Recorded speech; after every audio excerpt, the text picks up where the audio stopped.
we were about to step on the field with the new team. Like, we had the jerseys on, everything, like, after warm-up. And then a guy that worked at the club came up to us, and he was like, you guys can't play this game. Like, if you even step a foot on the field, we're going to take the points from your team. We were talking to my mom about it, and I said, Mom, get me a lawyer.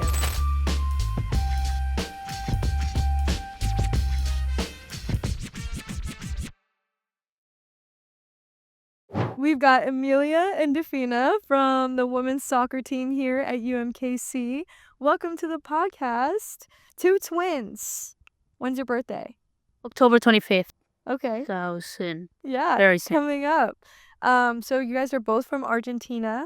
So tell me about what it's been like coming over here. I feel like it's been kind of crazy, obviously, like making the decision where it's like, okay, I'm gonna go, and then in like 2 weeks you're packing everything and then living your life in Argentina and then starting all over again. So it's definitely like very hard, but also worth it. I feel like if we could go back, we would 100% like do everything we did all over again. And it's amazing that you guys have each other too. I mean, that's so awesome. How did you guys start soccer together? Well, we started kicking the ball when we were like 3 years old. Like, we asked my family, no one knows how, because it was not a sport for girls in Argentina. But since then, we never stopped. The both of us, like, we just really liked it. We played with boys until we were like 12. Wow. Because there were no teams for little girls. And then we played for some teams. We started playing for River Plate, a club in Argentina. And then, yeah, I think like it made it way easier to just have someone next to you, like doing the same thing that you do and sharing the love of the sport. And dive more into that with me. Soccer being more a male prominent sport in Argentina. I know you kind of had said, I read that you fought a case even for it to become more of a women's sport there. So tell me more details. Yeah, so we started playing for this club that it was more like a family club. Like, we would just like train with all boys on Saturdays. And then we switched clubs. And we were training on Sunday mornings with all the kids. And then we realized that these kids were playing a tournament. We're like, Mom, we want to play too. So she started asking if we could play, because it was like all boys playing the tournament. We even talked to the president of the club, and they said, like, honestly, like, there's no rule that says that girls can't play. So if you guys find a team, you can play. Who wanted 2 girls in the team? They haven't seen us play, but like they still were like, oh no, we don't want girls. But we found a team, and then we played with this team for like 2 years. And then the third year, we were about to step on the field with the new team. Like, we had the jerseys on, everything, like after warm-up. And then a guy that worked at the club came up to us, and he was like, you guys can't play this game. Like, if you even step a foot on the field, we're going to take the points from your team. Wow.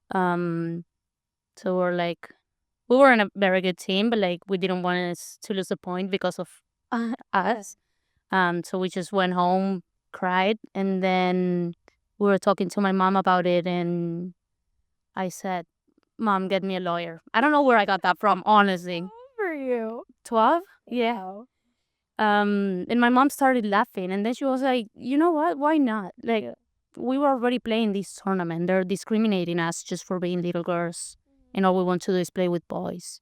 Like, of course, if I wanted to play soccer right now with a boy, I wouldn't be able to, just because like it's physically like very different. But like when you're 10, 11, 12, there's no difference. So we tried talking to the president and all the people we had talked to before, and they were like, no, like, you can't play. They made a new rule saying that we couldn't play. They would like take our names off the list before like the game with all the players that played, and my mom would like go and add our names there just so that they would know that we were still there, like watching our team. and then we went on a trial that took like 6 months. And then we won the trial, so we Oh, played that's there for amazing. one more year. Um, and then like because of like the physical differences and everything, we knew like that was not gonna be something we were gonna be able to do for long. And then they called us to play for River Plate.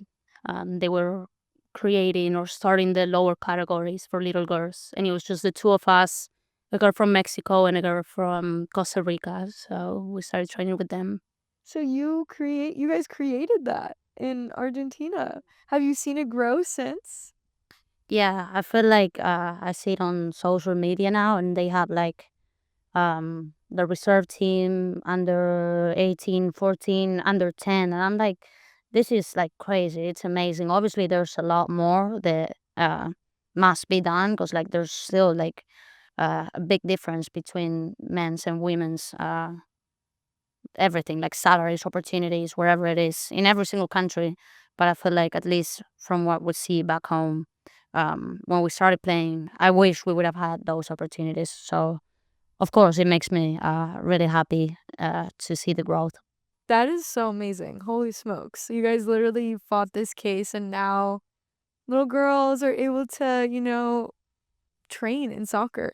So what does it mean for both of you guys to be able to come to the United States now, be at the D1 level, knowing that you guys have that origin story? How are you feeling just kind of being here and accomplishing this? I feel like it's a consequence of everything we went through. Um, Obviously, without our family support, my older sister, my mom, and all of our friends, like we wouldn't have been able to be here at all. Um, I know it happens to a lot of girls or like even boys, like in different sports or situations where like if they don't get the support they need or they have, they can accomplish their goals.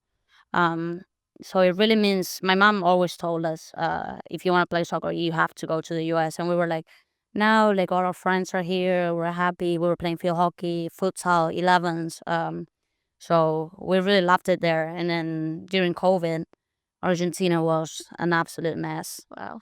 Um, so we were like, I know, might as well just try. And then if we don't like it, we're gonna come back. Argentina is gonna be the same. So in 2020, August 2020, so it was like a couple months after COVID started, um, we told my mom, we were like, I think we're going to the US. Wow. And then after she told us for like 10 years, you have to go to the US. And then she started crying. She's like, really?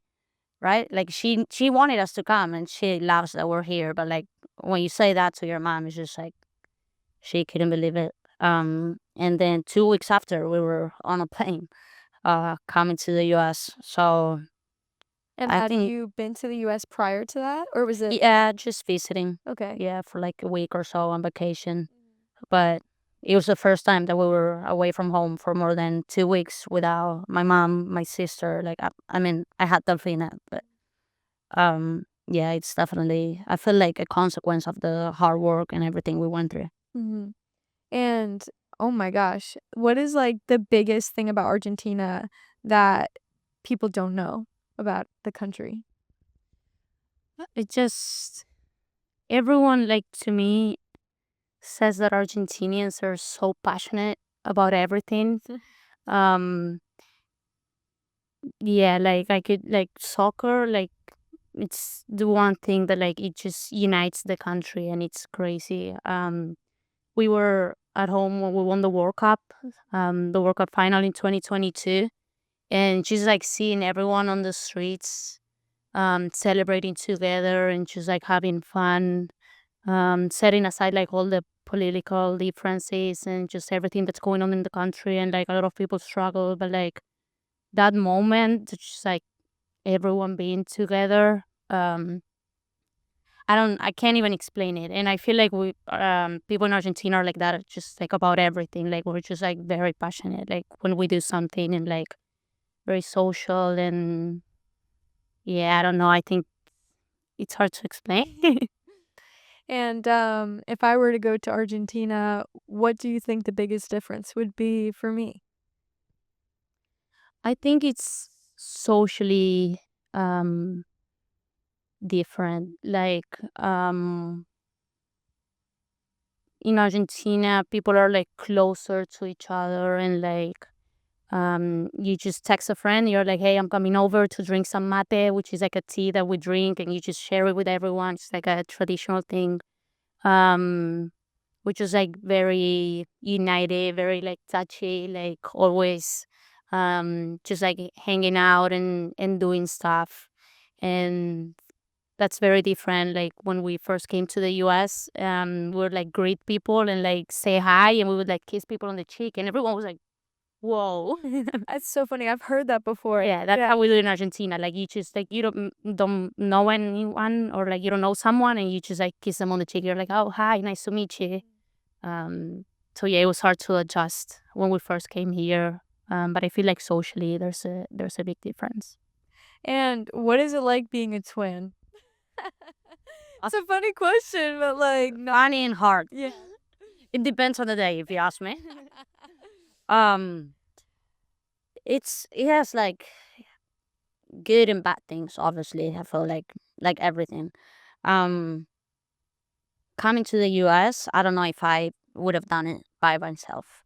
So like, it's like the fact that we were together. It's like having a part of home with me all the time. We can speak Spanish whenever we want to, which we're not a fan of speaking English the whole time. So that's pretty huge. And then it's just like we're always together. We do like the exact same things. We have the same friends. We've always played on the same team. Um, so it's good, like always having someone. Like you're never alone, and at the same time, you're never alone on the bad side. Like we're always fighting. We argue a lot, and then we're fine after like 2 minutes. But like yeah, coming to the U.S. Together was probably the best case scenario that we could have had. And is one of you guys like more like your dad and the other one's more like your mom, or like what's the personality difference between you guys? Um, I feel like we're both pretty similar and different at the same time. Um, my mom like raised us three like pretty much the same, with my older sister too. Um, but then if we were that similar, then we wouldn't fight all the time. I feel like I get angry more easily. She's shaking her head. Yes, She's yeah, she's crazy. Um, and at the same time, she makes me angry more easily. yeah. So, I feel like on the field we're pretty similar. Like our attitude and passion and everything.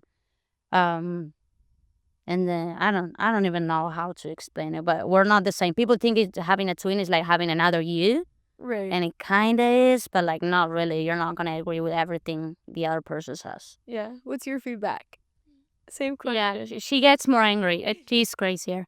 No, I think I'm more like extroverted. I talk way more than Emilia, I would say. Um, she likes to talk when she has something to say, but if not, she likes to stay quiet. Um, but yeah, like we like everything, like most of the same things and doing the same stuff. But yeah, at the same time, like personality wise, I think um, we are different for sure. And learning English, is that something that you guys picked up when you were young, or when did that start? We had English in school ever since we were like 5, 6 years old. So we've had English classes, but we learn like the basic stuff, or like they teach you like grammar, and it's like um the does and do and that stuff. Like when we first came here, everyone was talking so fast, and I'm like, well, I thought I knew English. I don't know what to say. But yeah, like I think that's a good thing that we've been learning English ever since we were young. My mom always said like you need to know English, and we were like, Mom, why really? But now, I mean, she's right.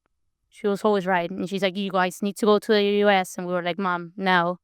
She was right again. So yeah, I think that was very important for us. bringing it onto the field now. What advantage do you guys think you guys have when you're on the field together? And then how is your playing style also different? I feel like